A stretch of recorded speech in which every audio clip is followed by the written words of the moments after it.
पहला सवाल जो आज मैंने रखा भी है, क्या ईरान ने दिन में तारे दिखा दिए क्या अमेरिका को? अब देखिए सऊदी अरब के बेस पे वो नहीं, सिर्फ अमेरिका को नहीं बल्कि आपके नए वालिद मोहतरम जनाब इसराइल को भी दिन में तारे दिखा दिए ईरान ने। वो आपका जो नया बाप जिसने अभी अभी तुम्हारे भारत माता के मांग में सिंदूर भरा है उस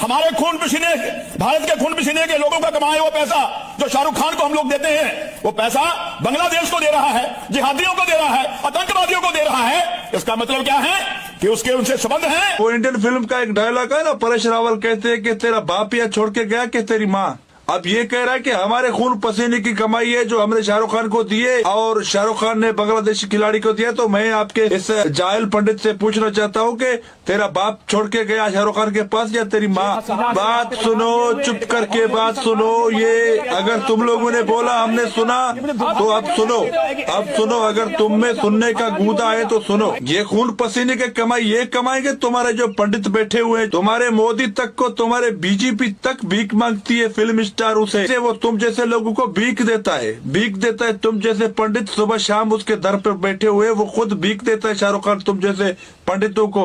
आचार्य जी, तुम जैसे पंडितों को शाहरुख खान भीख देता है। तुम अपने खून पसीने की कमाई शाहरुख खान को दोगे? तुम खुद भीख मांग रहे हो, इंडिया के बेवकूफ लोगों को, अंध भक्तों को लूट रहे हो।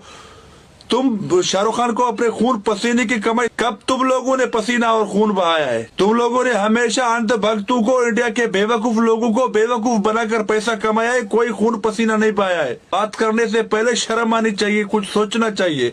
कल को कहोगे कि शाहरुख खान को घर भी हमने बनवा के दिया, शाहरुख खान को खाना भी हम खिला रहे हैं। मतलब शाहरुख खान जो भी है, जितनी भी प्रॉपर्टी शाहरुख खान ने बनाई, वो सब तुम्हारी लेन देन है। ट्रम्प साहब की खूब चमचागिरी जिसे कहें, खूब करी, अच्छे से करी। मुनीर साहब ने भी की, शाहबाज शरीफ साहब ने भी की। जब कहते हैं खड़े हो जाओ, खड़े हो जाते हैं। जब कहते हैं नोबेल के लिए नॉमिनेट कर दो, नॉमिनेट कर देते हैं। लेकिन ट्रम्प साहब इज्जत नहीं दे रहे, जब मन आता बेइज्जती करके। अच्छा, हमने जो किया सो किया, मगर तुम्हारे मोदी ने चमचागिरी के सारे रिकॉर्ड तोड़ दिए। टीवी पर बैठकर कहता है कि इसराइल मेरा बाप है। इससे ज्यादा चमचागिरी क्या होती है? इससे ज्यादा कोई चमचागिरी को सींग होती है क्या? सुनिए एक सेकंड, मैं कभी कभी सोचती हूँ कि आप ना एक लाइन में पूरे के पूरे नैरेटिव को बदल देते हैं। मुनाफिकत चेक करो, मुनाफिकत। कुछ भी बोलो मैं तो जरूर करूँगा। मैं आपकी कला की तारीफ करूँगा, आप समझ नहीं रहे। रूबिका जी, आप नाइंसाफी कर रहे हो, पैसे लेते हो बीजेपी से, मोदी से, और तारीफ करते हो पाकिस्तानियों की। अगर ऐसा चलता रहा तो आपकी रोजी रोटी तमाम जल्द बंद हो जाएगी।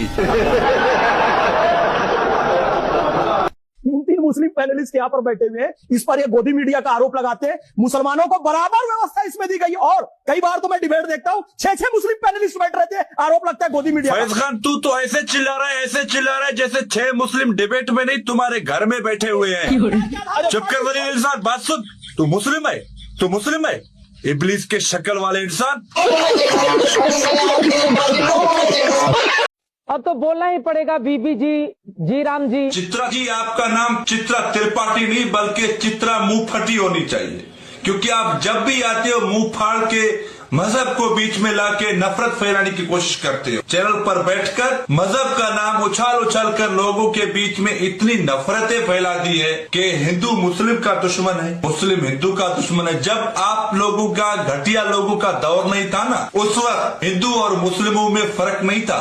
एक साथ बैठते थे, एक साथ बैठकर खाना खाते थे, अपने त्योहारों में शरीक होते थे, चाहे ईद हो, चाहे होली हो, चाहे दिवाली। हमारे यहाँ पाकिस्तान में अभी तक ऐसा है, क्योंकि हमारे यहाँ तुम जैसे घटिया मीडिया वाले नहीं है ना, गोदी मीडिया वाले हमारे यहाँ नहीं है ना। हमारे यहाँ जो तुम्हारे नक्शे कदम पर चलने की कोशिश करता है, उसे पाकिस्तान के गैरतमंद लोग देखना ही छोड़ देते हैं। मगर तुम्हारे वहाँ अंध भक्त और मोदी भगत लोग हैं जो तुम जैसे लोगों को सपोर्ट करके पता नहीं कहाँ तक पहुँचा देते हैं, और तुम मजहब का नाम इस्तेमाल करके पैसे कमाते हो, लोगों को लड़वाते हो। सिर्फ तुम्हारे लफ्जों से लोग जो मरी साहब 2 लाइन में अपनी बात पूरी कीजिए, फिर जो आगे बढ़े। अर्चना जी, मुझे कौन सा आपको आई लव यू बोलना है? जो आप कह रहे हो कि मरी साहब 2 लफ्जों में अपनी बात खत्म करो। 2 लफ्जों में मेरे मुल्क, मेरे कौम और पाक फौज की तारीफ नहीं हो सकती। मैं यहाँ पर अपने मुल्क, कौम और पाक फौज की हिमायत के लिए आया हूँ, आपको प्रपोज करने के लिए नहीं आया हूँ।